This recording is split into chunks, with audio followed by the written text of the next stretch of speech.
अभंग फार गोड निवडला सेवेसाठी, फार गोड. या अभंगामध्ये जगद्गुरु तुकोबाराय सांगतात, संत चरण रज लागता सहज. संतांची पायधूळ सहज लागू द्याव. वासनेचे बीज जळवणी जाये. वासनांतीचं बीज जळून जात. एकदा का काम जळाला की मग राम नामे उपजे आवडी. सुख घडो घडी वाढू लागे. परमार्थात माणसाची उन्नती व्हायला लागली ना, ईश्वरीय भावदर्शन वारंवार होऊ लागलं की मग कंठी प्रेम दाटे, नयनी नीर लोटे, हृदयी प्रगटे रामरूप.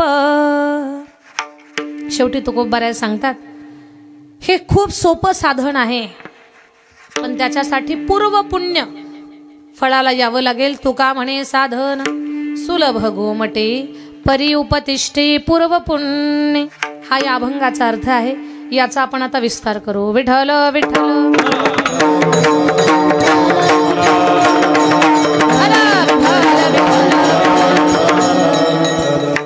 अभंगात प्रवास करायचा आहे आपल्याला. अभंगात प्रवास करण्या अगोदर एक महत्वाची गोष्ट आपल्या समोर मांडते की जी महाराष्ट्राची माती आहे, या महाराष्ट्राच्या मातीमध्ये साधू संतांची मांदियाळी आपल्याला पाहायला मिळते. देवघरामध्ये जेवढे देव पंचायतन महत्वाचे असते ना, तशी वारकरी संप्रदायामध्ये संत पंचायतन फार महत्वाची आहे. देवघरामध्ये देव पंचायतन 5 देवांना होते. आपल्या देवघरामध्ये भगवान शंकराचं शिवलिंग असावं. आपल्या देवघरामध्ये श्री विष्णू भगवंताचा शाळीग्राम किंवा रंगनाथ असावा. आपल्या देवघरामध्ये माँ जगदंबेचा तांदळा असावा. आपल्या देवघरामध्ये भगवान सूर्यनारायणाची प्रतिमा असावी किंवा कुलदैवत असावं. आणि आपल्या देवघरामध्ये गणपती बाप्पांची मूर्ती असावी. बरोबर आहे पंडितजी? हे 5 देव आपल्या देवघरात असलेच पाहिजे, कारण ही देव पंचायतन आहे. आणि या देव पंचायतनमध्ये एक जरी देव कमी असेल तर आयुष्यभर पूजा करा, पूजेचं फळ भेटणार नाही आपल्याला. या देवता 5 देवता असल्याच पाहिजेत. आणि या 5 व्यतिरिक्त तुमच्या श्रद्धेनुसार तुम्ही देवता ठेवू शकता, पण या 5 देवता असाव्यात. आणि लक्षात घ्या, भगवान शंकराचं शिवलिंग असावं, पण ते धातूचं असावं. जगदंबेचा तांदळा असावा, गणपती बाप्पा असावेत. या 5 देवता असल्याच पाहिजेत. आता विषय निघाला म्हणून एक मोलाची गोष्ट तुम्हाला सांगून जाते. बरं, मी फार मोलाची गोष्ट सांगते. श्रद्धेय पंडित प्रदीप मिश्राजी महाराज खूप मोठे शिवकथाकार आहेत. महाराष्ट्रात, भारतात, जगभरामध्ये त्यांचं खूप मोठं नाव आहे. तर त्यांच्या पवित्र मुखातून मी ऐकलेलं आहे की देवघरातल्या आपण देवांची पूजा करतो. महादेव सुद्धा त्याच्यामध्ये पूजेमध्ये असतो. मग महादेवाला घातलेलं पाणी, सगळ्या देवांचं पाणी आपण पूजेचं एकत्र करतो. तर ते पाणी चुकूनही तुळशीला टाकू नका, कारण तुळशीचा महादेवाचा 36चा आकडा आहे. महादेवाच्या आंघोळीचं पाणी, स्नानाचं पाणी जर तुळशीला घातलं अप्पा तर कालसर्पदोष लागतो माणसाला. आणि मग हे दोषातून बचाव करणं, मग पुन्हा पंडितजींना शोधा, पूजा पाठ करा, या गोष्टी आपल्याला कराव्या लागतात. त्याच्यासाठी तो दोषच लागू नये याच्यासाठी तत्पर राहा. महादेवाच्या पूजेचं पाणी तुळशीला नाही, तुळशीच्या रोपट्याखाली महादेव ठेवायचं नाही. बऱ्याच मावशाची ट्यूबलाईट पेटली असेल, आपला तिथंच मुक्कामाला आहे. आतापर्यंत असेल तर आता टेन्शन घेऊ नका, कळालंय आता तो उचला थोडंसं बाजूला ठेवा. महादेवाला तुळशीचं पान आणि पाणी चालत नाही. नित्यानं शिवलिंगाची पूजा करा, नित्य. आपल्या गावामध्ये जर प्रतिष्ठित महादेवाचं मंदिर असेल, शिवलिंगाचे 4 प्रकार आहेत. एक स्वयंभू शिवलिंग, एक प्रतिष्ठित शिवलिंग, एक चल शिवलिंग आणि एक बिंदू शिवलिंग. तर प्रतिष्ठित शिवलिंग म्हणजे देव ब्राह्मणांनी एकत्र यावं, मंत्र उच्चार करावेत आणि त्याच्यामध्ये प्राण ओतावेत, मंदिर तयार व्हावं, ते प्रतिष्ठित शिवलिंग. तर प्राण ओतलेला महादेव किंवा स्वयंभू शिवलिंग, स्वयंभू असेल तर बाप रे बाप, मग तर काही आपल्या पुण्याईला सेवेला आपल्याला फळाला काही पारावारच नाही. तर तशा शिवलिंगाला जर आपण रोज पाणी घातलं, रोज, माझं बोलणं कान देऊ नाही का बरं का, महादेवाला जर रोज पाणी घातलं ना, तर माझ्या दादांनो सांगते मी तुम्हाला, तुमच्या पत्रिकेत जर असेल पितृदोष, कालसर्पदोष आणि वास्तुदोष, हे असेच निघून जातील. कारण या 3 दोषांना लोक पीडित आहेत सध्या. कुणाची पत्रिका पहा, एक तर पितृदोष निघेल, कालसर्पदोष तरी निघेल आणि वास्तुदोष तरी निघेल. हे 3ही दोष नष्ट होतात एका शिवलिंगाला अखंड पाणी घातल्यानंतर. म्हणून लक्षात घ्या, कीर्तन तर आपण ऐकतो, मध्ये हसतो सुद्धा, कधी कधी भावनिक होतो कीर्तनामध्ये, पण कीर्तनातून एक प्रापंचिक लोकांच्यासाठी काहीतरी चांगलं आपल्याला घेऊन जाता यावं, आपल्या फायद्याचं घेऊन जाता यावं, आपला संसार सुखाचा व्हावा, याच्यासाठी काही गोष्टी मला सांगणं तुम्हाला गरजेचं, महत्त्वाचं, मोलाचं वाटलं म्हणून ही गोष्ट सांगितली मी तुम्हाला. आपल्या देवघरामध्ये 5 देवता, त्याला देवपंचायतन म्हणतात, ते जेवढे महत्त्वाचे आहेत ना, तसं वारकरी संप्रदायामध्ये संत पंचायतन फार महत्त्वाची आहे. त्या संत पंचायतनमध्ये येणारे संत कोणते? तर संत पंचायतनमध्ये येणारे संत म्हणजे माझे ज्ञानोबाराय. संत पंचायतनमध्ये येणारे संत म्हणजे माझे तुकोबाराय, नामदेव महाराज. संत पंचायतनमध्ये शांतीब्रह्म एकनाथ महाराज. आणि संत पंचायतनमध्ये येणारे संत म्हणजे निळोबाराया. हे 5 संत संत पंचायतनमध्ये येतात. तर या एका एका संताच्या जर चरित्राचं जर आपण चिंतन केलं ना, तर भावनिक होऊन जाऊ आपण. आणि त्यांच्या चरित्राकडे पाहून अंतकरणातली भक्ती तर बळकट होतेच, पण आपल्याला भक्तीची एक उपासनेची दिशा सुद्धा मिळते आपल्याला. संत पंचायतन मध्ये माझ्या ज्ञानराजाचं जे स्थान आहे ते फार मोलाचं आहे. माऊली ज्ञानोबारायांचं वर्णन करताना एवढं गोड करतात. ज्ञानाचा सागर सखा माझा ज्ञानेश्वर, ज्ञानाचा सागर सखा माझा ज्ञानेश्वर, ज्ञानाचा सागर सखा माझा ज्ञानेश्वर, ज्ञानाचा सागर सखा माझा ज्ञानेश्वर, मरोनिया जावे हो, मरोनिया जावे बा माझ्याच्या पोटायावे, बा माझ्याच्या पोटायावे, ज्ञानाचा सागर सखा माझा ज्ञानेश्वर, ज्ञानाचा सागर सखा माझा ज्ञानेश्वर, हो ज्ञानाचा सागर सखा माझा ज्ञानेश्वर, ज्ञानाचा सागर सखा माझा ज्ञानेश्वर, सखा माझा ज्ञानेश्वर. माझी ही ज्ञानराज माऊली ज्ञानाचा सागर आहे बरं.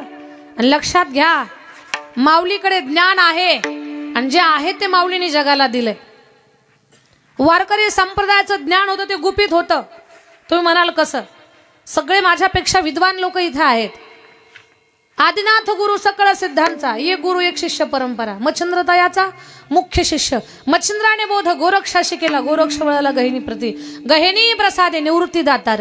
आणि जेव्हा माझ्या निवृत्ती दादांकडे ज्ञानोबारायांना मिळालं ना, ज्ञानोबारायांनी एक शिष्य नाही केला, आपल्या सगळ्यांनाच त्यांच्या पदरामध्ये घेतलं, त्यांच्या छत्रछायेखाली घेतलं, ज्ञानदेवासार चोजविले. लक्षात घ्या, एखादी अमोल वस्तू आपल्याला मिळणं सोपं असतं, पण त्याचं वाटप करणं ही खूप कठीण गोष्ट असते.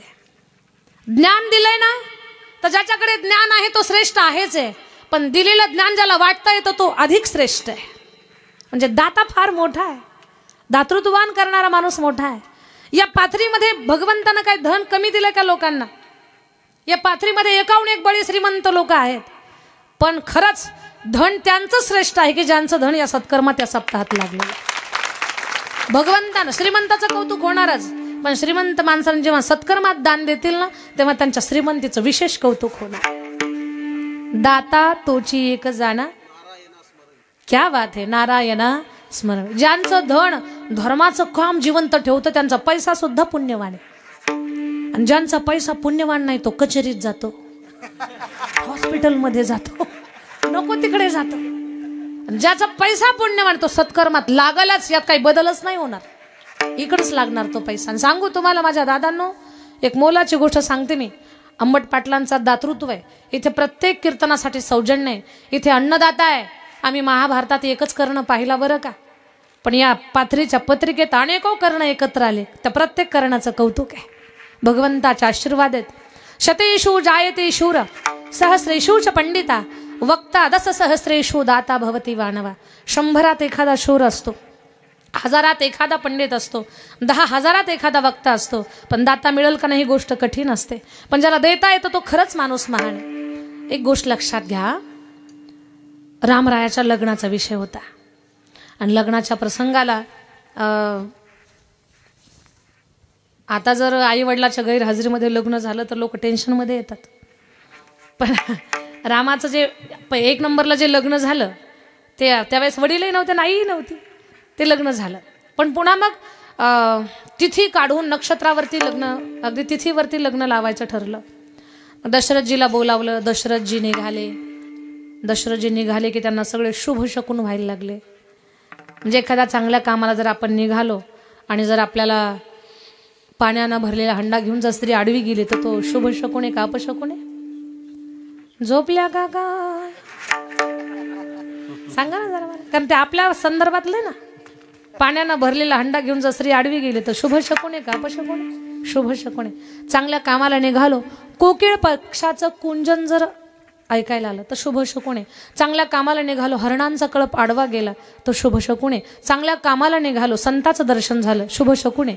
चांगल्या कामाला निघालो, देव ब्राह्मणांचं दर्शन झालं, शुभ शकून आहे. चांगल्या कामाला निघालो आपण आणि जर तुमच्या कानावर मंत्र उच्चार ऐकायला पडले, श्रवण झाले तुम्हाला, तर शुभ शकून आहे. चांगल्या कामाला निघालो आपण, जर मुंगूस आडवं गेलं तर शुभ शकून आहे. चांगल्या कामाला निघालो जर मांजर आडवं गेलं तर तारे मामा त्या मांजरीपेक्षा बेकार तोंड होतंय आपलं. पण सांगेन मी तुम्हाला अंबट पाटील, चांगल्या कामाला मांजर आडवं गेलं तरी चालेल, पण चांगल्या कामाला माणसं आडवी जाऊ नये, ती मांजरीपेक्षा बेकार. मांजर तरी एकदा काम होऊ देत नाही, पण माणसं कामच होऊ देत नाही. काही माणसं बोरीच्या काट्यासारखी असतात, बोरीच्या काट्यासारखी. बोरीला 2 प्रकारची काट्या असतात, एक सरळ असतो, एक वाकडा असतो. जवळ आला की सरळ काटा टोचतो आणि लांब चाललं की वाकडा काटा उडून, ते कसं जगू देत नाही. तर निघाले दशरथ महाराज, सगळे शुभ शकून व्हायला लागले त्यांना, सगळे शुभ शकून चालले. दाहिन काग सुखेत सुहावा, माऊली सुद्धा या शकुनाचं वर्णन करतात बरं. पहिलं तो गे काऊ कोकत आहे, शकून गे माये सांगत आहे. तर शुभ शकून व्हायला लागले. गेले मिथिला नगरीच्या सीमारेषेवरती स्वागतासाठी. तिकडे जनकजी होते, इकडे दशरथजी जनकजी दोघांची नजरानजर झाली बरं. तर जनकजी दशरथजीच्या चरणाला मिठी घालायला लागली. दशरथजी म्हणतात पाया पडू नका. दशरथजीने असं वरचेवर पकडलं आणि गळा भेट घेतली. जनकजी म्हणतात मला पाया पडू द्या. मोठा कोण आहे मला सांगायचं तुम्हाला. जनकजी म्हणतात पाया पडू द्या, तुम्ही मुलाचे वडील आहात. दशरथजी म्हणतात नाही नाही, मुलाचे वडील मी असलो म्हणून काय फरक पडलं? नाही म्हणे, मुलाच्या वडिलाची बाजू मोठी असते, मुलीच्या वडिलाची बाजू लहान असते. पण 2024 मध्ये सांगा, हे पारड जिजा खालीवर झालंय आता पारड. आता पुरीच्याच बापाची जास्त ही वाढली, आता कॉलर टाईट आहे सध्या. आणि सांगू तुम्हाला, लग्नाचा विषय तर एवढा अवघड झाला आता. आता त्या मुलीपेक्षा मुलीच्या माईचंच मार्केट जास्त आहे. एवढा तर डिमांड. ज्या घरात मुलगी द्यायची त्या घरातला मुलगा शिकलेला पाहिजे, त्याला नोकरी पाहिजे, आप्पा त्याला 1 लाख रुपये पगार पाहिजे, पुन्हा 100 एकर शेती पाहिजे. आता कोणाचे उतारे दाखवत नेमके तेच कळना.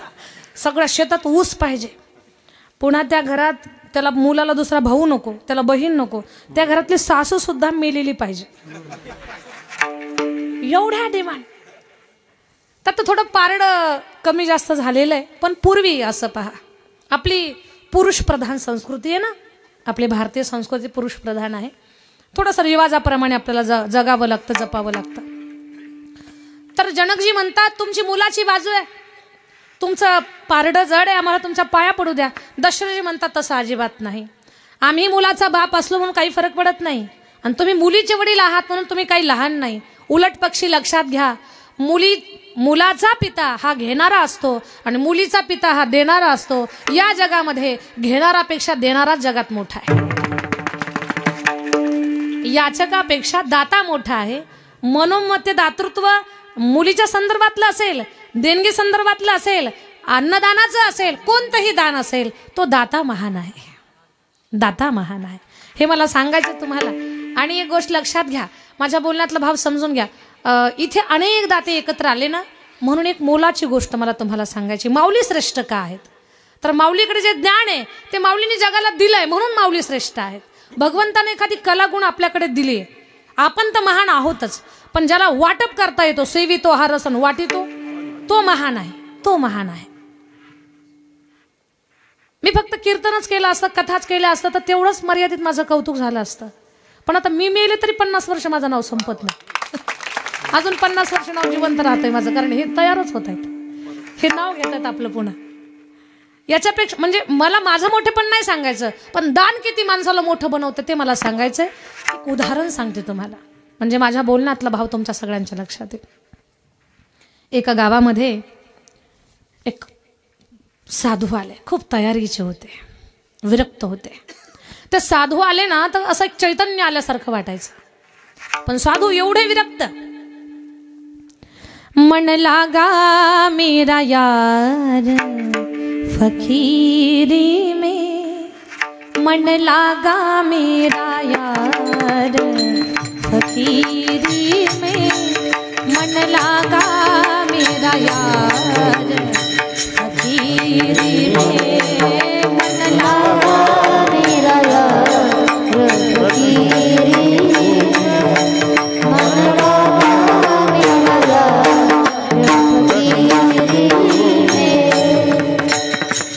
जो सुख पाया राम भजन में, ओ सुख नहीं अमीरी में, मन लागा मेरा यार फकीरी में, मन लागा मेरा यार फकीरी में, मन लागा मेरा यार फकीरी में, मन लागा मेरा यार फकीरी. महान साधू होते. ते साधू एका नगरीमध्ये गेले. ते गावात आले की गावकऱ्यांना खूप आनंद झाला. धर्मे बाबा, खूप आनंद झाला. गावातल्या प्रत्येक माणसाला वाटायचं की हे महाराज आपल्या घरी यावेत. सगळेच म्हटले बाबा आमच्या घरी झाला, आमच्या घरी झाला. आणि खरंच संताचे पाऊल घराला लागावेत. बरं, संताचे पाऊल घराला, लक्षात घ्या, काहींच्या पावलांची अशी किमया असते की काही जर दुष्ट शक्ती असतील आपल्या आजूबाजूला सहवास ते निघून जातात.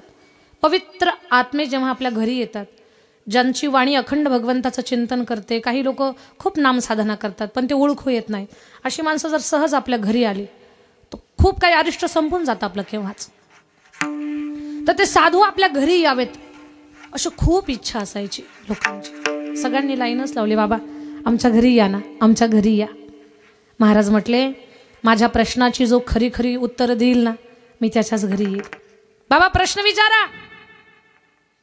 प्रश्न सोपे होते पण त्या सोप्या प्रश्नाचं उत्तर देणं प्रत्येकाला जड आहे.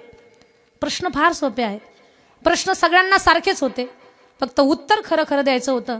आणि कुणी खोटं बोलेल अशी काही हेच नव्हती, चान्सेसच नव्हते, कारण महाराजांना कुणी खोटं बोलावं एवढं धाडस कुणाचं नव्हतं. बाबा प्रश्न विचारा. महाराज म्हटले लाईन लावा. लाईनमध्ये विचारतो मी प्रश्न. पहिल्या माणसाला विचारलं, सांगा तुमचं वय किती आणि तुमच्याकडे संपत्ती किती. आणि माणूस नेमक्या या दोनच गोष्टी लपवत असतो. वय एक कधी खरं सांगत नाही आणि प्रॉपर्टी सांगत नाही. आता 2024 मध्ये प्रॉपर्टी नका सांगू कारण काळ चांगला नाही, पण वय लपवायचं काय कारण आहे. मागच्या काही काळात तर एसटीच्या अर्ध्या तिकिटासाठी 50शीतले पण 70 वयस्कर झाले होते. 50 वर्षाचे पण 70 दाखवायचे. कारोडो राधा कारोडो. सांगा तुमच्याकडे संपत्ती किती, तुमचं वय किती. सांगितलं. खोटं बोलायची हिंमत नव्हती कुणाची. बाबा 20 वर्ष माझं वय आहे आणि 2 लाख रुपये माझी प्रॉपर्टी. पुढे विचारतो नंतर ठरवतो. पुढच्याला विचारलं संपत्ती किती. बाबा 30 लाख रुपये. वय 30 वर्ष माझं वय आहे. बरं बरं. पुढे विचारतो वय किती आहे. बाबा 40 वर्ष वय. संपत्ती 4 लाख रुपये. विचारलं. अर्ध्यात लाईन आली आणि अर्ध्यात लाईन आल्यानंतर गावची श्रीमंत व्यक्ती सावकार होते अर्ध्यामध्ये. सावकाराला विचारलं सावकार वय किती. 60च्या दरम्यान सावकाराचं वय होतं आणि जिल्हा विकत घ्यायची ताकद होती. सावकारानं सांगितलं, बाबा 20 वर्ष माझं वय आहे आणि 2 लाख रुपये माझी प्रॉपर्टी आहे. सगळं गाव तुटून पडलं. म्हणजे महाराजांना खोटं बोलायचं काय कारण आहे? आम्हाला माहिती ना, आम्ही तुमचे वर्गमित्र आहोत, आम्ही एकाच वर्गात. 60च्या दरम्यान आपलं वय आणि जिल्हा विकत घ्यायची तुमची ताकद आहे, तरी महाराजांना खोटं बोलता. काय महाराज तुम्हाला दान दक्षिणा मागायला येणार आहेत? कशामुळे खोटं बोलता? 20 वर्ष वय सांगता, 2 लाख रुपये प्रॉपर्टी सांगता, का खोटं बोलता? गाव तुटून पडलं. महाराज म्हटले, तुम्ही नका त्यांच्यावर रागू, मी विचारतो. महाराजांनी विचारलं, सावकार मला सुद्धा कळतंय तुमचं वय 60 वर्षाचं आहे, तुमच्या अंगावरचं सोनं 20 लाखापेक्षा जास्त आहे आणि 2 लाख रुपये प्रॉपर्टी सांगता, काय कारण आहे असं खोटं बोलण्याचं? बाबा खरं सांगतोय मी, 2 लाख रुपये माझी प्रॉपर्टी आणि 20 वर्ष माझं वय. म्हणजे कसं काय? आणि बाबा त्याचं असं आहे, वयाच्या 40 पर्यंत या देहाला कीर्तन कळत नव्हतं, भजन कळत नव्हतं, परमार्थ कळत नव्हता, संत कळत नव्हते, देव कळत नव्हता आणि मंदिर कळत नव्हतं. चुकून कीर्तन ऐकलं, एक दिवस परिवर्तन झालं. त्या दिवशी गळ्यात माळ घातली. ज्या दिवशी गळ्यात माळ घातली त्या दिवसापासून आजच्या दिवसापर्यंत 20 वर्ष पूर्ण झाली. हेच माझं खरं वय, अगोदरचं वाया गेलेलं आहे. वय पटलं. संपत्ती जिल्हा विकत घ्यायची ताकद आहे, 2 लाख रुपये सांगता? बाबा खरं सांगतो, खरंच जिल्हा विकत घ्यायची ताकद आहे, पण तरीही मी 2 लाख रुपये प्रॉपर्टी का सांगितली? एवढ्या प्रचंड संपत्तीमधून मी फक्त 2 लाख रुपये धर्माच्या कामासाठी खर्च केले, अन्नदानासाठी, मंदिराच्या कार्यासाठी. तेच खरी माझी संपत्ती. बाकीचे संपत्तीचे वाटे करण्यासाठी भरपूर टपलेले आहेत. म्हणून आंबट पाटील असतील किंवा आधी करून सर्व दाते असतील, मग ते अन्नदान असेल, ते दान असेल, जे काही दान असेल, हेच दातृत्व आपल्या खाते जमा होणार आहे. आणि तुम्हाला कुणीच म्हणणार नाही की संसार उगाळून लावा म्हणून, सगळीच प्रॉपर्टी साधू संताला द्या. आहा, तुम्हाला कुणीच तेवढं मागणार नाही. तुम्हाला म्हणतील न्यायोपार्जित वित्तस्य दशमांशेन धीमहि. तुम्ही जे कमावलंय धन, त्यातून फक्त 10% भाग धर्माच्या कामासाठी खर्च करा. नाही 10% झाला, 1% तरी, 1% धर्म कार्यासाठी धन खर्च करायला काहीच जड नाहीये या जगामध्ये. धन दान का करायचं? तर दाता श्रेष्ठ आहे. विठ्ठल विठ्ठल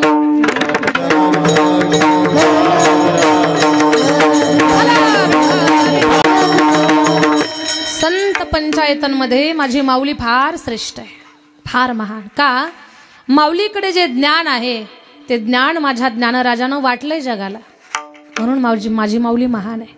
आणि गोष्ट लक्षात घ्या, माऊलींचं महिमान सांगेन बरं मी तुम्हाला. पुढे चालायचंय मला, कीर्तन करत करत पुढे प्रवास करायचा आहे कीर्तनामध्ये. पण एक मुद्दा कदाचित तुम्ही ऐकला असेल, कधी ऐकलं नसेल, म्हणून एक गोष्ट ऐका. माऊली ज्यावेळेस समाधीला निघाले ना, देव निवृत्तियानी धरिले दोन्ही कार, देव निवृत्ती यानी धरिले दोन्ही कार,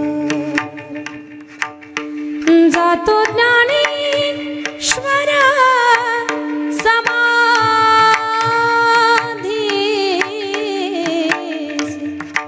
देव निवृत्ती यानी धरिले दोन्ही कार. माझ्या ताई दादांनो, माऊली समाधीला निघाले.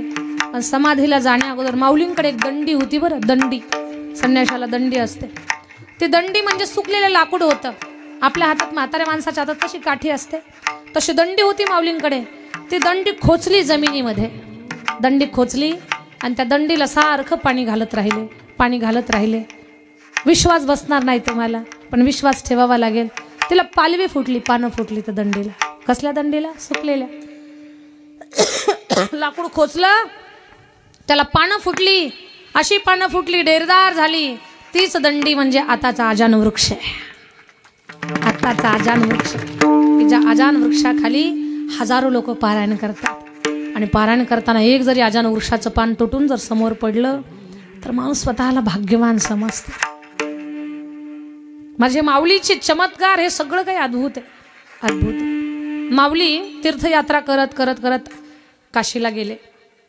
काशीमध्ये खूप मोठा कार्यक्रम होता. एक यज्ञाचं आयोजन होतं. या यज्ञाचं यजमानपद कोणाला द्यायचं? कोण विद्वान? आता काशीमध्ये काय विद्वानांची कमी आहे? पात्री आहे. काशीमध्ये विद्वानांची कमी नाही, कोल्हापुरात पहिलवानांची काही कमी नाही, अगदी तसंच काशीत विद्वानांची कमी नाही. प्रत्येकाला वाटत होतं की मला मान मिळावा. तिथे द्विवेदी, त्रिवेदी, चतुर्वेदी सगळे विद्वान विद्वान लोक होती. ज्याला 4 वेद, कोणाला 3 वेद, कोणाला 2 वेद, कोणाला 1 वेद पाठ, अशी माणसं. प्रत्येक जण म्हणतो मला मान पाहिजे, मला मान पाहिजे. मग निर्णय ठरला, हत्तीच्या सोंडेमध्ये माळ देऊ. हत्ती ज्याच्या गळ्यात माळ घालेल ना तोच यज्ञाचा मान करेल. काही विद्वानांची तर हत्तीच्या सोंडेतली माळ त्याच्यात मुंडकं घालायची तयारी. पण हत्ती फिरत होता, जो जबरदस्ती समोर होता त्याला फटकारा देत होता. हत्ती फिरत फिरत फिरत फिरत घाटावर आला. तिथे माझी माऊली शांत गंगा मैयाला पाहत होती. माझी ज्ञानराज माऊली घाटावर बसलेली होती. हत्ती आला आणि माऊलीच्या गळ्यामध्ये हार घातला. काशीच्या विद्वानांनी माझ्या ज्ञानराजाचा सन्मान केला. हे का सांगते मी तुम्हाला, तर वारकरी संप्रदायाच्या संत पंचायतनमध्ये माझ्या ज्ञानराजाचं स्थान हे अलौकिक आहे, दिव्य आहे, अद्भुत आहे. कुणी म्हणेल ताई ह्या गोष्टी कुठून सांगता तुम्ही, तर पुराव्याशिवाय बोलत नाही. वक्ते बाबांचं ब्रह्मचित कलामुक्ताई हा ग्रंथ आहे, तो ग्रंथ वाचा, समाधानच होईल. तुमच्या कानाचं, तुमच्या मनाचं, तुमच्या वाणीचं समाधान होईल. एवढे सुंदर प्रसंग त्याच्यात वक्ते बाबांनी लिहून ठेवलेले आहेत, खूप सुंदर. विठ्ठल विठ्ठल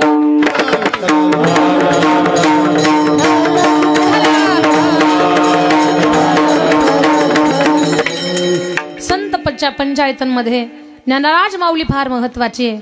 तसेच माझे नामदेव महाराज सुद्धा फार मोलाचे आहेत. नामदेवरायांचं महिमांत काय सांगू. नामदेवरायांनी कीर्तन करावं आणि जगाच्या मालकानं नाचावं. प्रमाण घेऊ आपण सगळेजण माझ्या सोबत म्हणूयात ते प्रमाण. सगळेजण म्हणा.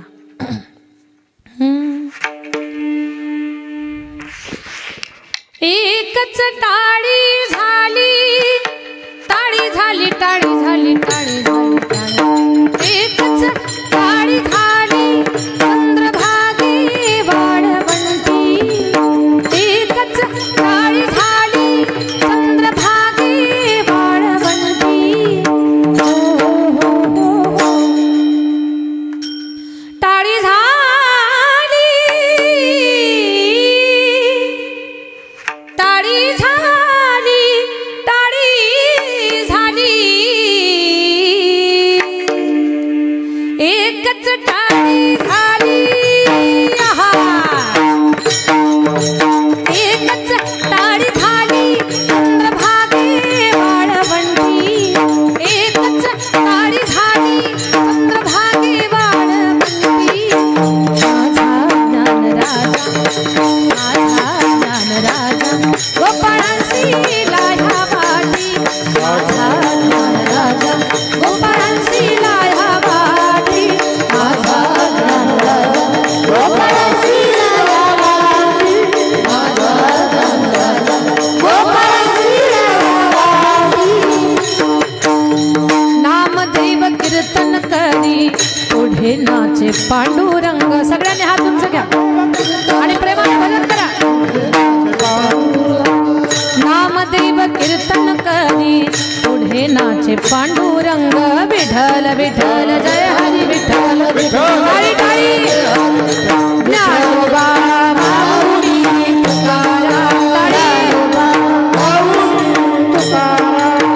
नामदेव कीर्तन करी पुढे नाचे पांडुरंग. गणी म्हणे बोला ज्ञानदेव अभंग. गणी म्हणे बोला ज्ञानदेव अभंग. अभंग बोलता रंग कीर्तनी भरला. अभंग बोलता रंग कीर्तनी भरला. प्रेमाचे छंदे विठ्ठल, प्रेमाचे छंदे विठ्ठल. डोलू लागला, डोलू लागला, डोलू लागला. हो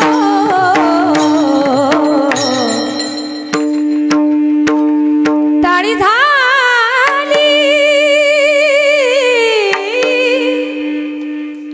टाळी झाली, टाळी झाली.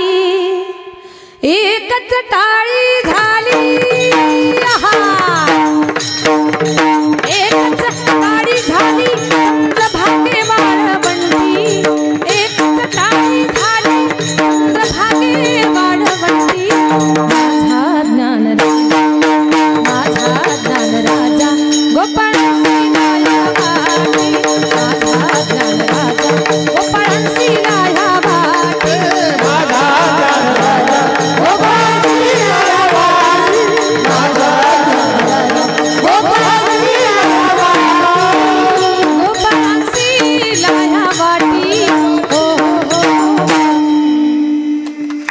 रामदादासाठी सुद्धा टाळी वाजवा. भगवान परमात्मा पहा, नामदेवरायांनी कीर्तन करावं आणि जगाच्या मालकानं कीर्तनात नाचावं. नामदेवरायाच्या कीर्तनात देव नाचत होता, आमच्या कीर्तनात लोक झोपी जातात. बरं झोपतात ते झोपतात, घोरतात पण. बरं घोरणात का समोरच बसून घोरतात. एक तर एवढे अवघड बंब होते, 3.5 क्विंटलच्या पुढं असेल माणूस, आणि घोरायला लागले खाऊ खा. दुसरं म्हणतंय नको खाऊ. काय गंमत. आमच्या कीर्तनात लोक झोपी जातात, नामदेवरायाच्या कीर्तनात देव नाचत होता. एवढा नाचला ना माझ्या दादांनो. बरं ऐका, एक गोष्ट सांगते मी तुम्हाला, तुम्ही काही कुणाला सांगू नका, तुम्हाला सांगते.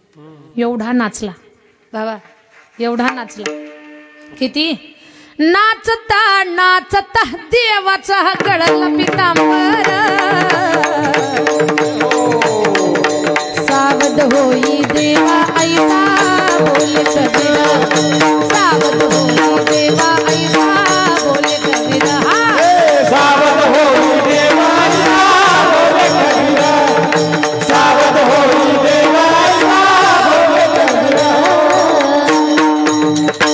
एवढा नाचला. नाचता नाचता देवाचा गळला पितांबर. नामदेवराय म्हटले काय डोक्याला ताप झाला आता. हे नाचता नाचताचा पितांबर गायला नाही तर प्रत्येक कीर्तनात हजर असतो. जेथे कीर्तनाची शोभान पांडुरंग तेथे उभा. दुसऱ्या कुठल्या कीर्तनात जर याची फजिती झाली तर कसं व्हायचं. नामदेवरायांनी खांद्यावरचा शेला घेतला आणि कमरेला बांधला. देवाला सवय का जसं नामदेवरायांनी करावं तसंच देवानं करावं. देवानं पण खांद्यावरचा शेला घेतला आणि कमरेला बांधला. नामदेवराय म्हटले टेन्शनच संपलं आता, तर किती नाचू दे, आता काय पितांबर गाळणार नाही. नामदेवरायांनी जे कंबर बांधलं ना, तेव्हापासून कंबर बांधून कीर्तन करण्याची परंपरा संप्रदाय चालू झाले.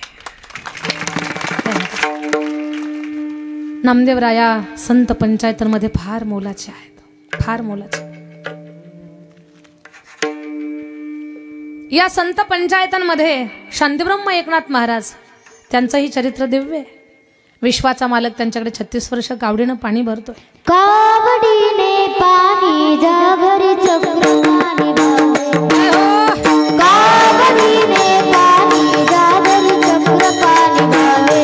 अरे बोल. कावडीने पाणी जागरी चक्र पाणी. कावडीने जागरी चक्र पाणी भावे. हो अनंत भक्ती भावे निळ बंदी त्यांचे पाये. बंदी त्यांचे पाये. अनन्य भक्ती भावे निळा बंदी त्यांचे पाये. निळा बंदी त्यांचे पाये. ओ वाळू आरती माझा स्वामी एकनाथा. ओ वाळू आरती माझा स्वामी एकनाथा.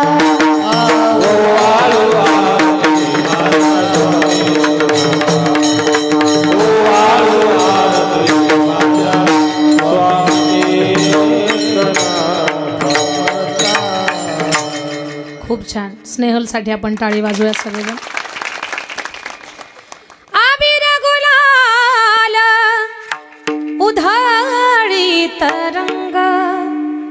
नाथा घरी नाचे माझा सखा पांडुरंग. ही नाथ महाराजांची भक्तीतली महिमा आहे. संत पंचायतांमध्ये नाथ महाराज फार महत्वाचे आहेत. तसेच निरोपबाराय सुद्धा फार मोलाचे आहेत. आणि संत पंचायतांमध्ये वैराग्य मूर्ती जगद्गुरु तुकोबाराया हे तर कलशस्थानीच आहेत. संत पंचायतांमध्ये ज्यांचं फार मोलाचं स्थान असे जगद्गुरु तुकोबाराया अभंगाच्या पहिल्या चरणात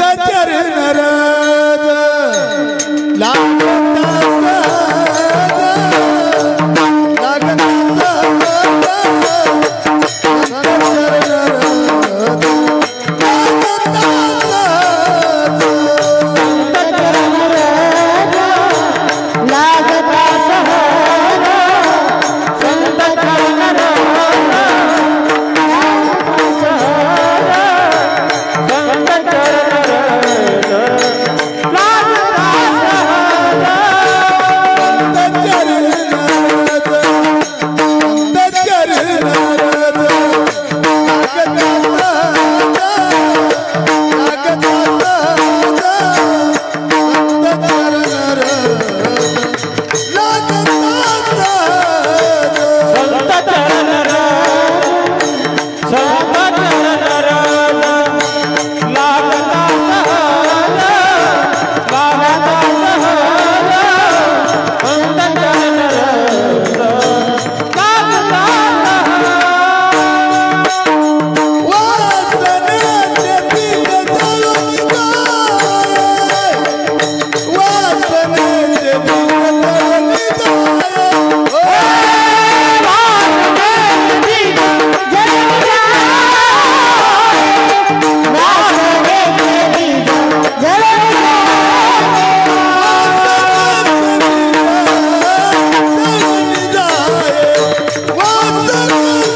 संत चरण रोज लागता सहज, वासणेची बीज जळणी जाये. अभंगाच्या प्रथम चरणामध्ये जगद्गुरु तुकोबाराया खूप मोलाची गोष्ट सांगतात की संतांच्या पायधुळीनं वास. आता संतांच्या पायधुळीनं वासना आणि तिचं बीज जळतं. या पहिल्या चरणाचा विस्तार करत असताना एक गोष्ट लक्षात येते की संतांना नेमकं काय सांगायचं की संतांची पायधूळ म्हणजे आता संतांनी पाय तिथे ठेवला तिथली माती उचलायची त्या धुळीनं का. तर या पहिल्या चरणामध्ये आपल्याला वाचार्थ घ्यायचा नाही, लक्षार्थ घ्यायचा. लक्षार्थ आणि वाचार्थ या दोन गोष्टी कळाव्या त्याच्यासाठी एक उदाहरण सांगते मी तुम्हाला. एक आजोबा आजारी पडले, खूप बिड्या ओढायच्या तरुणपणामध्ये. हॉस्पिटलमध्ये गेले आणि हॉस्पिटलमध्ये गेल्यानंतर डॉक्टरांनी सांगितलं, तपासलं, हे औषध घ्या सकाळ दुपार संध्याकाळ आणि बरे व्हाल. पण बाबा आता बिडीपासून लांब राहा, बिडीपासून लांब राहा. घरी आले बाबांनी जेवण केलं, औषध घेतलं, दारामध्ये बास टाकली, मोठी फुकारी घेतली. फुकारी म्हणा किंवा पाईप म्हणा, आता गॅस घरात आल्यापासून फुकाऱ्यांचं प्रमाण कमी झालं. आता पाईप घेतला, फुकारी घेतली, असं काय गृहीत धरायचं धरा. बाबांनी आता त्या बिडीच्या त्या पाईपच्या एका टोकाला एक बिडी नाही, बिड्यांचा कट्टलच ठेवला, पेटवलं, बॉयलर पेटवल्यासारखं. दुसऱ्या बाजूने ओढायला लागले. एका बाईने विचारलं, बाबा काय करता? म्हणजे डॉक्टरांनी सांगितलं बिडीपासून लांब राहा, म्हणून लांबून बिड्या ओढतोय. बिडीपासून लांब राहा याचा अर्थ लांबून बिड्या ओढा असा आहे का? नाही. तर बिडीच ओढू नका असा त्याचा अर्थ आहे. कधी कधी लक्षार्थ वाचार्थ या दोन गोष्टी जमलिंग करतात. आणखी तुम्हाला याच्यातला फरक कळावा याच्यासाठी पुराणातलं उदाहरण सांगते मी. रामायणातलं गोड उदाहरण आहे. सध्या भारत देशातलं वातावरण राममय आहे, खूप चांगलं वातावरण आहे. ज्या गोष्टीची आपण 500 वर्षापासून वाट पाहत होतो ते राम मंदिर 2024 मध्ये पूर्ण झालं. खरं तर राम या देशाची ओळख आहेत. या देशातली जशी भाताची परीक्षा शीतावरण असते ना, तर राम जसे आहेत ना तशी या देशातली लोक आहेत. राम आपल्या देशाची ओळख आहेत. राम म्हणजे जीवनाची सुरुवात आहे. राम म्हणजे जीवनाची सांगता आहे. राम म्हणजे जीवनाची सुरुवात, राम म्हणजे जीवनाची सांगता. जन्म आणि मृत्यूच्या मधल्या प्रवासात जर राम आठवला तर जीवन आराम आहे. जन्म आणि मृत्यूच्या मधल्या प्रवासात जर राम नाही आठवला तर जीवन हराम आहे, पण रामच आहे. झोपेतून उठलो तर पहिला रामराम आहे. झोपेतून उठलो तर पहिला रामराम आहे. आणि झोपेतून उठलोच नाही तर कायमचा रामराम आहे, पण रामरामच आहे. राममय जीवन आहे आपलं, सगळं सगळं राममय जीवन आहे. त्या रामायणातला सुंदर प्रसंग आहे, कान देऊन ऐका.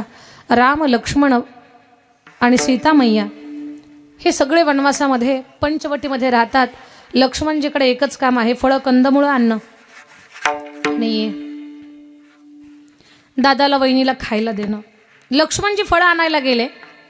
फळं आणायला गेल्यानंतर आकाशामध्ये लख्ख प्रकाश पडला. काय चमकलं म्हणून लक्ष्मणजीनं वरती पाहिलं. ते एक धारदार खड्ग दिसलं. लक्ष्मणजीनं ते वरचीवर पकडलं आणि समोर एका जाडीवर किती धार आहे म्हणून वार केला. जसा वार केला त्यातून रक्ताचा पाठ व्हायला. लक्ष्मणजी थोडेसे उदास झाले. का? अरे या जाळीमध्ये एखादे साधू तर तपस्या करण्यासाठी बसले नसतील. कुणाला लागले असेल माझं हे शस्त्र, कोण मरण पावलं असेल. लक्ष्मणजी उदास झाले आणि उतरलेला चेहरा घेऊन दादाकडे आले. राम भैयानं पाहिलं की माझ्या लक्ष्मणाचा चेहरा उतरलेला आहे. राम भगवान म्हणतात, लक्ष्मणा दुःखी होऊ नको.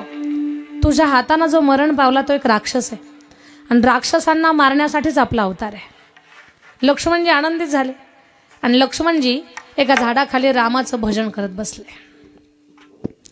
नारायणा रम रमणा नारायणा रम रमणा मधुसूदना मनमोहना करुणाघना हरे नारायणा रम रमणा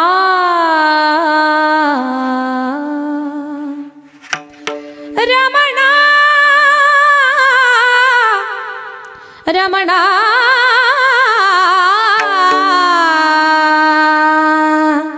रमणा रमणा रमणा रमणा रमणा. एवढे दंग झाले लक्ष्मणजी भजन करण्यामध्ये. पण आता लक्ष्मणजीच्या हातून जो राक्षस मरण पावला ना, ती फार मोठ्या घरात आग होती. तो मुलगा होता शूर्पणखेचा आणि शूर्पणखा होती रावणाची बहीण. तो मुलगा आपल्या आईच्या स्वप्नात गेला. आई, एका मनुष्यानं माझा घात केला ग, प्रतिशोध घे. राक्षसिणी पण आई आहे. शूर्पणखा आली. बरं पाथरीकर, शूर्पणखा आली. लक्ष्मणजी ध्यानस्थ होते. तिनं हातातल्या बांगड्यांचा आणि पायातल्या पैंजणांचा आवाज केला. लक्ष्मणजीने डोळे उघडले आणि विचारलं, बाई कोण तू? लक्ष्मणजी तर ओळखलं, राक्षसिणी. ती जे बोलायचं का उत्तर द्यायचं का ते देतच नाही, दुसरंच बोलते. म्हणजे प्रश्न एक करावा आणि आपण दुसरंच बोलावं, समजावं हे शूर्पणखेच्या परंपरेतलं. आपण एक बोलतो ते दुसरंच बोलतात. ती लक्ष्मणजी म्हणतात, बाई कोण तुम्ही? ती म्हणते, हे पहा, मी भगवान शंकराचे 60,000 वर्ष तपश्चर्या केली. भोलेनाथ माझ्यावर प्रसन्न झाले आणि त्यांनी मला सांगितलं योग्य वेळ आले की योग्य वर मिळेल, आता माझ्याशी लग्न करा. लक्ष्मणजी म्हणतात, बाई मी एक दास आहे. माझा मालक वर पर्णकुटीमध्ये बसलेला आहे. मालकासोबत लग्न करा. दासासोबत लग्न केलं तर दासी व्हाल, मालकासोबत लग्न केलं तर मालकीन व्हाल. तुम्हाला दासी व्हायचं का मालकीन व्हायचं? शूर्पणखा म्हटली, दासीपेक्षा मालकीनच बरं आहे. मालकीन व्हायचं असेल तर वरती जा, इथे काही तुमचं काम नाही. आली शूर्पणखा. रामानं लांबूनच ओळखली राक्षसिणी आणि राम तिला पाहून हसले. राम हसले की सीतामाईने डोळे फाडूनच पाहिलं रामाकडं. सीतामाई म्हणतात, तुम्ही कसे काय हसले? राम म्हणतात, सीते मी सहज हसलो. सहज कसे हसले?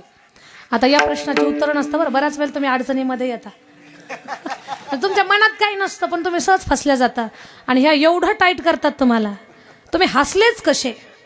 अगं सहज हसलो पप्याची माय. सहज कसे हसले? तुमची तिची काही ओळख आता किती अवघड झालंय प्रकरण. जिचा गंमत सांगते का मोठ्या महात्म्याच्या मुखातून ऐकलेलं आहे मी. बोलता बोलता कधी कधी घडी माणसं फसून जातात बरं, सहज फसून जातात. एक बाई आपल्या मालकाच्या डोक्याला बाम लावत होती. डोक्याला बाम लावताना तो म्हणतो, सते काय चांगलं वाटतंय का माझ्या डोक्याला बाम लावतेस तू? ते म्हणते, हो ना, हो तुमचं खूप डोकं दुखतं की नाही? तो म्हटलं, हो ना, का माझं खूप डोकं दुखतं. ती म्हटली, अहो आता मी तुमच्या डोक्याला बाम लावते, पण लग्नाच्या अगोदर कोण लावत होतं? आता हा काय प्रश्न झाला? त्याचं तर डोकं जास्त दुखायला लागलं. ती म्हणते, लग्नाच्या अगोदर कोण बाम लावत होतं तुम्हाला? ते एवढं घाबरलं की त्याचा बीपी स्लो झाला, पण त्यानं सावरलं स्वतःला आणि तो म्हटलं तुला खरं सांगतो, लग्नाच्या अगोदर माझं डोकं दुखत नव्हतं, तुझ्यासोबत लग्न झाल्यापासून डोकं दुखायला लागलं. तर हे प्रश्न अवघड असतात, वाटतात सोपे पण माणसाला अडचणीत आणतात. आणि कधी कधी तुम्ही असे टोचून प्रश्न विचारता की यांनाही सुधरत नाही नेमकं उत्तर काय द्यावं म्हणून. सीतामाई जिला सहज बोलल्या, तुम्ही हसलेच कसे? जानकी मी सहज हसलो ग. सहज कसे हसले? कशी बशी सीतामाईची समजूत काढली. ती शूर्पणखा समोर आली. त्या शूर्पणखेला रामाला पाहिलं बरं तिनं. तिला जे बोलायचं होतं तेच विसरून गेली, नको तेच बोलली. ती रामाला म्हणते, कोण तू कुठला राजकुमार, कोण तू कुठला राजकुमार, कोण तू कुठला राजकुमार, कोण तो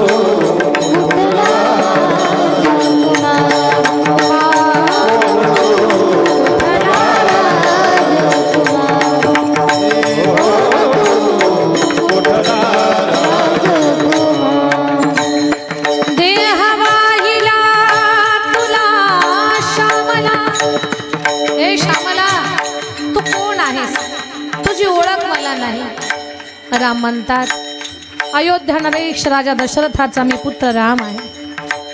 ती शूर्पणखा म्हणते, राघवा मला नठावा राजा दशरथ.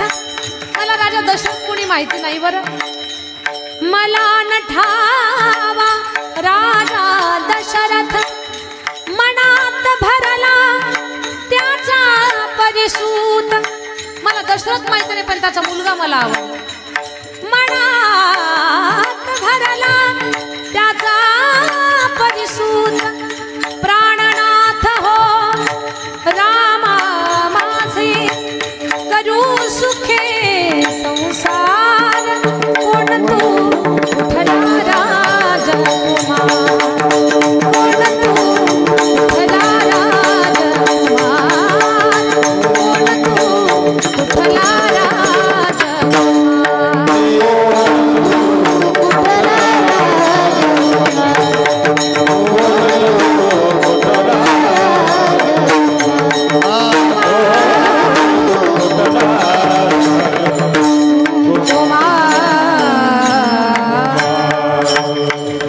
शूर्पणखा म्हणते, कोण तो कुठला राजकुमार आणि करू सुखे संसार. सीतामाई जवळच होत्या.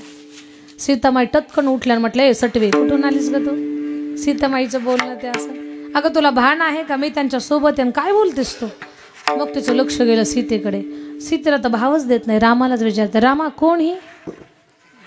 राम म्हणतायत, भगवत कृपेनं आमच्या अर्धांगिनी सीता. नागडोळे मोडले तिनं. ती म्हटली, रामा तुम्ही कसे, ही कशी, शोभत नाही तुम्हाला, द्या टाकून. राम म्हणतात, बाई मी जानकीचा त्याग करू शकत नाही, दुसऱ्या कुणाचा स्वीकार करू शकत नाही. मी एक पत्नी, एक वचने आणि एक बाणी राम आहे. ठीक आहे रामा, एक पत्नी व्रत आहे ना, तर मला सांगा, ही एकच घास करते. गेली खरं बोलून. एकच घास करणारी जात कुणाची? राक्षसाची. राम म्हणतात, बाई एकही घास करू नका, अर्धाही करू नका. लग्नच करायचं तर झाडाखाली बसलेला माझा भाऊ आहे, तुम्ही त्याच्याशी लग्न करा. ते म्हटले, खूप रागीट येते, आगेचा गोळाचे ऐकतच नाही, ऐकत दुसरंच बोलताय. आता हीच दुसरं बोलत होती, ते दुसरंच बोलताय. राम म्हणतात, मी सांगतो ना, म्हणे तोंडी तर चलतच नाही तिथे. मग लेखी पुरावा. मग लेखी पुरावा देतो मी. मग पत्र लिहायचं ठरलं, पण पत्र कुठं लिहायचं? शूर्पणखा म्हटली, काळजी करू नका, माझ्या पाठीवर पत्र लिहा. रामानं मर्यादा सांभाळली. राम म्हणतात, जानकी तू पत्र लिही, मी मजकूर सांगतो. शूर्पणखेनं पाठ फिरवली. जानकी माता लिहितात, चिरंजीव लक्ष्मण तुझ्याकडे ही नववधू पाठवित आहे, हिच्या नाशिक आणि कर्णाची शांती करणे, कळावे तुझा राम पूर्णविराम. पत्र झाले. पत्र निघाल. पत्रच काय, पोस्ट ऑफिसच निघाल. डुगू डुगू डुगू डुगू पोस्ट ऑफिस. लक्ष्मणजी काय, तुमच्या बंधूचं पत्र घेऊन आले. कुठे पत्र? पोस्ट ऑफिस फिरलं, गर्रकन वाचलं पत्र. चिरंजीव लक्ष्मण तुझ्याकडे ही नववधू पाठवित आहे, हिच्या नाशिक आणि कर्णाची शांती करणे, कळावे तुझा राम. पत्र वाचून पत्राचा लक्षार्थ घेतला, वाचार्थ नाही. वाचार्थानुसार कर्ण आणि नाशिक, कर्ण म्हणजे आपण म्हणतोय कान, पण तो कर्ण पाहायला गेले असते. आणि नाशिक म्हणजे इकडच्या नाशिकला गेले असते तर ते नाशिक आणि ते कर्ण नाही. नाशिक म्हणजे नाक आणि कर्ण म्हणजे कान लक्षार्थ घेतला आणि काय कळायच्या आत शूर्पणखेचं नाक आणि कान उडवलं. रामायण खूप लांब आहे पण इथेच आपल्याला थांबायचं आहे. तर या दृष्टांतातून या उदाहरणातून मला एकच सांगायचं आहे की लक्ष्मणजीनं पत्राचा लक्षार्थ घेतला. अगदी तसंच अभंगाच्या पहिल्या चरणात आपल्याला लक्षार्थ घ्यायचा आहे संतांची नेमकी कोणती चरणरज. तसं तर चरणरजेची खूप चर्चा आहे. हनुमान चालिसाची सुरुवातच आहे श्री गुरु चरण सरोज रज. संतांच्या पायधुळीची खूप अभंगामध्ये चर्चा आहे. तर नेमकी कोणती पायधूळ. तसं तर धूळ डोळ्यामध्ये गेल्यानंतर आपले डोळे बंद होतात. रस्त्यावरची धूळ जेव्हा उडते डोळ्यावर तेव्हा उघडे डोळे बंद होतात. आणि संतांची पायधूळ जेव्हा डोळ्याला लागते तेव्हा बंद झालेले डोळे उघडतात. हा संतांच्या पायधुळीचा प्रभाव आहे. माऊली ज्ञानोबराय सांगतात जय डोळा अंजन भेटे तेवेळी दृष्टीशी फाटा फुटे मग वास पाहिजे तेथ प्रगटे महानिधी. कुणी म्हणाले सगळं खरं आहे ताई पण नेमकी कोणती धूळ. तर संतांचे ज्ञानरूपी रजकण. संतांकडून ज्ञान मिळालं की मग संत चरण रज लागता सहज. त्याची फलश्रुती काय वासनेचे बीज जळूनी जाये.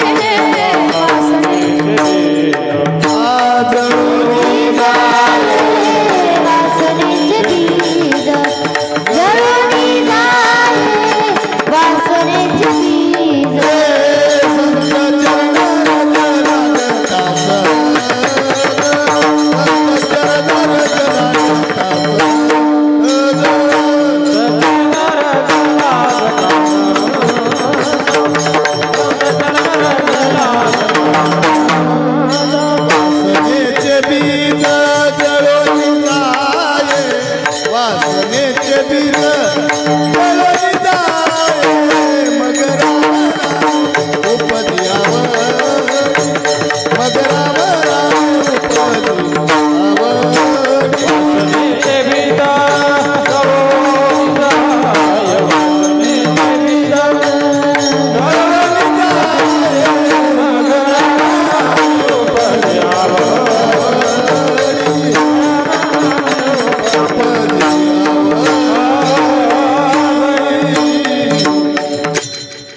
संत चरण रज लागता सहज. संतांची पायधूळ सहज लागू द्या. वासनेचे बीज जळणी जाये. वासना तिचं बीज जळून जातं. हे पटवून देण्यासाठी एक उदाहरण सांगते तुम्हाला. कृष्ण उपासकामध्ये कृष्ण महिला भक्तांमध्ये 2 महिला भक्तांचं फार मोठं नाव आहे बरं का माझ्या दादांनो माझ्या ताईंनो. खूप मोठं नाव आहे. एक तर महिला भक्त अशी आहे की तिच्यामुळे कृष्णप्रेम जगाला कळालं. देवाशी लग्न न करता ती देवाची पटराणी झाली. बिना परिणय के ओ प्रेम की पुजारन कान्हा की पटरानी हो गई. कान्हा की पटरानी हो गई. तिचं नाव मी तुम्हाला विचारणार आहे. ती कृष्ण भक्त आहे. 2 अक्षरी तिचं नाव आहे. बरसाणा तिचं गाव आहे. तिच्या नावाला वेलांटी आणि उकार नाही. तिच्या नावाला 2 काने आहेत. पहिल्या अक्षराला काना दुसऱ्या अक्षराला काना. त्या 2 कान्यामध्ये कान्हा लपलेला आहे. तिचं नाव राधा आहे. खूप एवढं शुद्ध प्रेम आहे ना राधेचं. श्याम तेरी बंसी कन्हैया तेरी बंसी पुकारी राधा ना.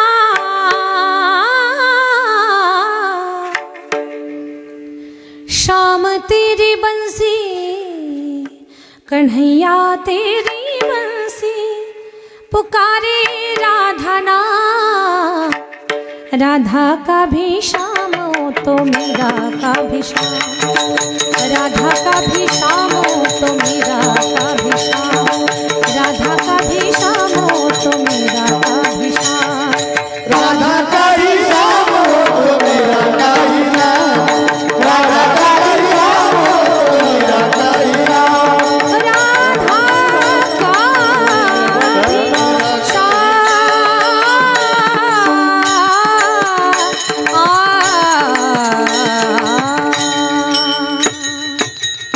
राधा महान भक्त आहे, महान भक्त. अशी त्या राधा राणीची भक्तीतली अवस्था आहे. मैं तो सुध बुध खोई तेरे प्यार में, सब कुछ भूल गई तेरे संसार में. हो मैं तो सुध बुध खोई तेरे प्यार में, सब कुछ भूल गई तेरे संसार में. जोत जगा दे प्रीत लगा दे, जोत जगा दे प्रीत लगा दे, चरणों में ले ले मुरली वाले, ओ बंसी वाले मुरली वाले, हो बंसी वाले मुरली वाले, बंसी वाले, बंसी वाले, बंसी वाले.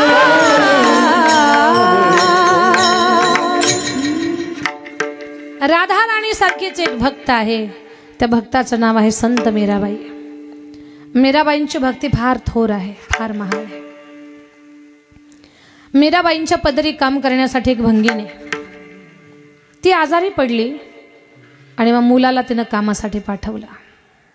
तिचा मुलगा, त्याचं नाव कन्हैया, मीराबाईंच्या महलामध्ये आला आणि त्यावेळेला त्यानं मीराबाईंचं रूप पाहिलं.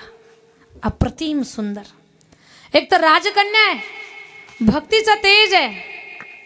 मीराबाई एवढ्या तेजस्वी दिसताय की त्याला दुसरीकडे कुठेच पाहावं वाटना. आणि मीराबाई तर भजनामध्ये दंग होत्या. ऐसी लागी लगन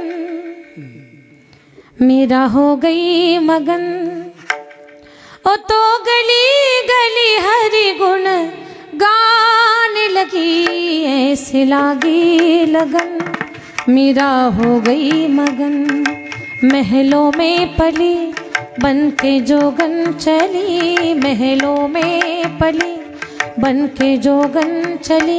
मीरा रानी दीवानी कहाने लगी, ऐसी लागी लगन मीरा हो गई मगन. मीराबाई भजनामध्ये दंग. या कन्हैयानं पाहिलं, घरी आलं पण त्याला मीराबाईचंच वेड लागलं. भिंतीला पाठ लावून बसलं, जणू काही कायमचं गेलं. त्याची आई आली, बाळा तुला झालं काय? मीरा. अरे तू पाहिलंस काय? मीरा. अरे तुला पाहिजे काय? मीरा. अरे बेटा झालं काय? आई लग्न करेन तर मीराबाईशी. म्हातारीनं फाटक्या पदराचा गोळा केला, त्याच्या तोंडात घातला. पोरा, इथं बोलला ते बोलला, बाहेर बोलू नको बरं. अरे आपण कोण, मीराबाई कोण याचं भान ठेव. अरे एवढं तुकडे करतील तुझे की ओळखायला सुद्धा येणार नाही हा आमचा कन्हैया आहे म्हणून. लेकरा, तुझ्याशिवाय मला कोणी नाही रे या जगामध्ये. ही कसली दुर्बुद्धी सुचली तुला? आई, माझा प्राण गेला तरी चालेल, पण आता मला मीराबाईशिवाय जगणं होत नाही. लग्न करेन तर मीराबाईशी. 2 दिवस घरात रडत बसली म्हातारी. पण पोट माणसाला जागेवर बसू देत नाही. पोटाचा प्रश्न कठीण असतो. कामावरती आली आहे, सुकलेला चेहरा पाहिला संताच्या नजरेतून चुकू शकत नाही. मीराबाईंनी विचारलं, मावशी तुला झालं काय? ए आई, ए आजी, तू उदास का आहे? मीराबाई, तुम्ही संत आहात म्हणून तुमच्यापासून काही लपवत नाही. माझ्या मुलानं तुम्हाला पाहिलं आणि तुमचंच वेड त्याला लागलंय, तुमचं वेड लागलंय. मीराबाई म्हणतात, नेमकं काय म्हणतोय? मीराबाई, वाईट वाटू देऊ नका, माझ्या मुलाला मारू नका, पण तो म्हणतोय लग्न करेन तर मीराबाईशी. मीराबाई हसल्या. मीराबाई म्हणतात, एवढी छोटीशी गोष्ट दे पाठवून त्याला माझ्याकडे. मीराबाई, माझ्या मुलाला मारताल का? मीराबाई म्हणतात, आई तू म्हणतेस ना की संतापासून काही लपवायचं नाही. संत माणसं मारत नाहीत. ए आई, संत कधी माणसं मारत नाहीत, संत माणसातली विकृती मारतात. काय करतात संत? नाराजीनं वाल्या नाही मारला, वाल्यातली विकृती मारली. संत माणसं मारत नाहीत, माणसातलं जे दुर्गुण आहेत ना ते संपवतात. मीराबाई म्हणतात, दे पाठवून. कन्हैयाला जेव्हा निरोप कळाला, मीराबाईनं बोलावलं, त्यांना आत्तारानंच आंघोळ केली. नवीन कपडे घातले, पायात कोणता जोडा घालावा तेच त्याला कळना, पळत सुटलं. मीराबाई समोर उभं आहे. मीराबाई म्हणतात, का रे कन्हैया, तुला माझ्याशी लग्न करायचंय? हा मीराबाई, ठीक आहे, माझी एक अट आहे, ही कृष्णमूर्ती घे, 6 महिने ध्यान लाव, कृष्णनामाचं चिंतन कर, 6 महिने झाले की मी येईल आणि तुझ्या गळ्यात माळ घाल. त्याला मीराबाई पाहिजेच होत्या म्हणून तो त्या मूर्तीशी एवढा एकाग्र झाला, सारखं चिंतन करतोय. मेरो राधा रमण गिरिधारी, गिरिधारी श्याम बनवारी, मेरो राधा रमण गिरिधारी, गिरिधारी श्याम बनवारी. एकाग्र झाला, स्मरण करायला लागला, नामचिंतन करायला लागला. आणि विज्ञान सांगतंय 3 महिने 10 दिवस जर सलग एक गोष्ट आपण वारंवार केली तर 3 महिन्यानंतर त्या गोष्टीची माणसाला काय होते, सवय लागून जाते. तो एवढा एकाग्र झाला कृष्णमूर्तीशी, भजनाशी, की आता त्याच्या अंतःकरणात जी विकृती होती ती संपून गेली. मीराबाई 6 महिने झाल्यानंतर आल्या, त्याच्या डोक्यावर हात ठेवला. आज त्यानं जेव्हा मीराबाईकडे वळून पाहिलं तर त्याला मीराबाईमध्ये पत्नी नाही, मीराबाईमध्ये गुरुचं दर्शन झालं. आणि म्हटलं, गुरुदेव, आता अशी कृपा करा की या मूर्तीतला सावळा श्रीकृष्ण मला येऊन भेटला पाहिजे, त्यानं मला दर्शन दिलं पाहिजे, अशी कृपा माझ्यावर करा.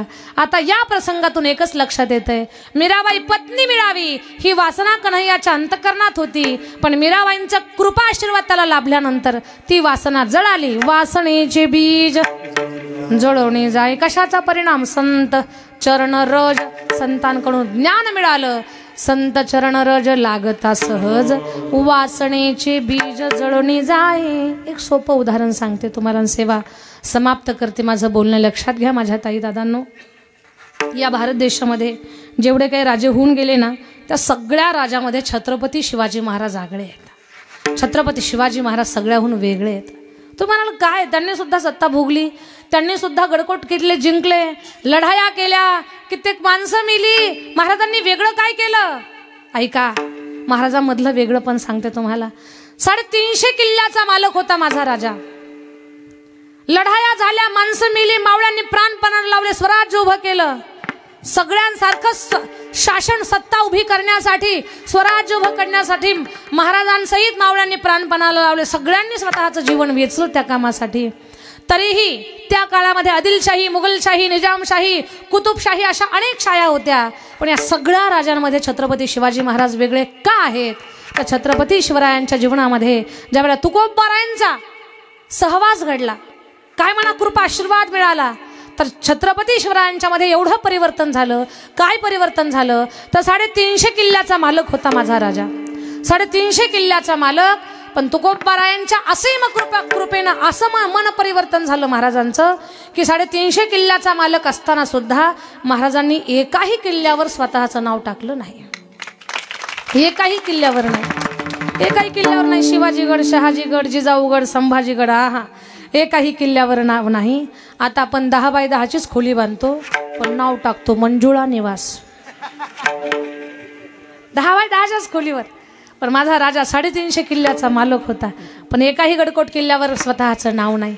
माझ्या दादांनो, छत्रपती शिवाजी महाराज या मातीचं, महाराष्ट्राच्या मातीचं सौभाग्य आहे. छत्रपती शिवाजी महाराज आपला स्वाभिमान आहे, या राष्ट्राची ओळख आहे. आणि माणूस असावा कसा, राजा असावा कसा. रामराज्यानंतर जर महाराष्ट्रात राज्य कुणाचं असेल तर ते छत्रपती शिवरायांचं राज्य. आज आपल्या गळ्यात माळ, गळ्यात टाळ, भाळावर बुक्का, कपाळावर कुंकू, दारामध्ये तुळस, मंदिरावर कळस, महिलांच्या नाकात नथ आणि पुरुषांच्या ओठावर मिशी. कुणामुळे जिवंत असेल तर केवळ महाराष्ट्राचे राजे छत्रपती शिवाजी महाराजांच्यामुळे आहे. छत्रपती शिवाजी महाराज एक अद्भुत आगळे वेगळे राजे होऊन गेले. आदिलशाही, निजामशाही, कुतुबशाही या सगळ्या शाह्यामध्ये महाराजांना शिवशाही निर्माण करता आली असती, पण महाराज म्हटले नाही, हे राज्य प्रत्येकाला वाटावं, माझं राज्य आहे, म्हणून स्वराज्य हे नाव दिलं. तुम्ही म्हणाल, ताई आता ह्या तुमच्या सगळ्या अभंगाच्या पहिल्या चरणाचा आणि आता शिवरायांच्या संदर्भातल्या बोलण्याचा, या वक्तृत्वाचा काय संबंध आहे? तर लक्षात घ्या, त्या काळात जे राजे होते ना, त्या राजांना प्रत्येकाला स्वतःचं नाव लावण्याची आस, ओढ होती, वासना होती. पण महाराजांनी तुकोबारायांच्या कृपा आशीर्वादानं गडकोट किल्ल्यावर स्वतःचं नाव टाकण्याची वासनाच जळून गेली. हा संत कृपेचा परिणाम आहे. संत चरण रज लागत. तुम्हाला कोणत्या प्रसंगातून शिकले महाराज? तर ज्यावेळेला महाराजांनी नजराणा पाठवला होता तुकोबरायांना, तर त्यावेळेला तुकोबराय बोलले, महाराज या सोन्याच्या नजराण्याची आम्हाला गरज नाही, याच्या माध्यमातून राज्यव्यवस्थेसाठी तुम्ही त्याचा वापर करा, आम्हाला नकोय. महाराजांनी विचार केला, रे काय विरक्त साधू आहे, माझ्या राज्यामध्ये माझ्या आजूबाजूला एवढे विरक्त साधू असतील, त्यांना जर हे सोनं मातीसारखं दिसत असेल तर या दगडा मातीसाठी आम्ही सोन्यासारख्या परंपरेची माती का करावी? त्याच्यातून महाराजांनी विचार केला आणि महाराजांनी स्वराज्य घडवलं. हा साधू कृपेचा परिणाम आहे. संत चरण रज लागता सहज वासनेची बीज जळून जाये. संत कृपा आशीर्वादानं जेव्हा वासना जळते, काम जळालं की मग राम जागा होतो. मग राम नामे उपजे आवडी, सुख घडो घडी वाढू लागे. भक्तीच्या पथावर तुम्ही पुढे पुढे पुढे चालत राहिलात, लक्षात घ्या बरं का माझ्या दादांनो, भक्तीच्या प्रवासात जर तुम्ही पुढे पुढे चालायला लागलात ना, तर नक्कीच असं परिवर्तन होईल, तुम्हाला अनुभव यायला लागतील सात्विक. पण सांगू तुम्हाला, भक्ती ते कठीण सुळावरील पोळी. कोणतंही धार्मिक कार्य करा, उपासना करा, ही कठीण आहे. चांगल्या कामाला तर एवढ्या अडचणी आहेत, हजारो अडचणी, पण हजारो अडचणीवर मात करून जो चांगल्या कामात पुढे चालत राहतो ना, तर त्याच्याच अंतःकरणामध्ये सात्विक भाव म्हणा किंवा चांगले अनुभव प्राप्त होत असतात. माझं बोलणं तुम्हाला कळावं याच्यासाठी एक उदाहरण सांगते बरं. शेवटचं उदाहरण, कीर्तन संपलं आता आपलं. एक शेतकऱ्याचा बैल विहिरीत पडला. अम्मट पाटील, शेतकऱ्याचा बैल विहिरीत पडला, धडामकण आवाज आला, गाव जमा झाला आणि गावकरी म्हटलं, अरे काय झालं काय झालं? म्हणे बैलच विहिरीत पडला. अरे म्हणे काढून घे, विहीर कोरडी होती, बैल काढून घे म्हटले. शेतकरी म्हटला, त्याला काढायला 20,000 रुपये लागतील, आणि 20,000 रुपये याला काढायला जर घालावेत आपण, तर आधीच शेतातलं उत्पन्न 20,000चं निघणार नाही, नाहीतरी बैल असाही म्हातारा झालेला, मरू दे त्याच्यातच. शेतकरी म्हटला. लोक म्हटले, अरे तो आतमध्ये मरल, सडल, घाण वास सुटल, सगळ्या गावात रोगराई पसर, बैल काढून घे. नाही म्हणे, नाही काढून घेणार. तुम्हाला एवढी गावाची काळजी आहे ना, त्या शेतकऱ्याने सांगितलं, एवढी गावाची काळजी आहे ना, तर घरातला सगळा कचरा आणा, माती आणा, त्याच्यात टाका, त्याला खाली दाबून टाका बैलाला. गावकरी म्हटले, याच्या जर नादी लागलो ना, तर हे बैलाचा घाणेरडा वास सुटल.